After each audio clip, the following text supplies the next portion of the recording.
7 ve 8 Eylül tarihlerinde 7 ve 8 Eylül tarihlerinde Tayvan'ın Taipei kentinde Uluslararası Dini İnanç Özgürlüğü Konferansı toplandı ve konferansın ana konusu Uygur katliamı oldu. Toplantıya ABD, Avrupa ülkeleri, Afrika ve Latin Amerika ülkelerinden 150 milletvekili, sivil toplum kuruluşları, dini liderler, aktivistler ve Tayvan Parlamentosu Başkanı Sayın Yu Si-kun ve milletvekilleri de katıldı. Toplantıya Dünya Uygur Kongresi Başkanı Dolkun İsa, İcra Kurulu Başkanı Ömer Kanat ve Amerika Uluslararası Dini Özgürlükler Komisyonu eski başkanı Nuri Türkel davetli olarak katıldı. Dolkun İsa toplantıyla ilgili şunları söyledi. Doğu Türkistan'da dini inanç özgürlüğüne dayalı olarak Doğu Türkistan'ın içinde bulunduğu ciddi durumu katılımcılara aktarma fırsatı bulduk.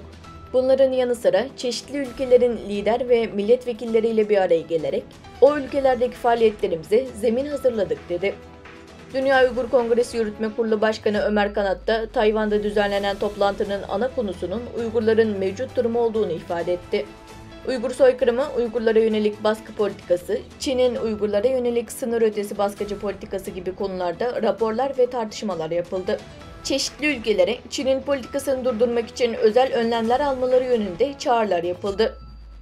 Uzmanların, çeşitli ülkelerden siyasetçilerin, temsilcilerin ve diğer katılımcıların sunduğu raporlarda Uygur meselesi ve Uygurlara yönelik soykırım politikası ana konu olarak sunuldu.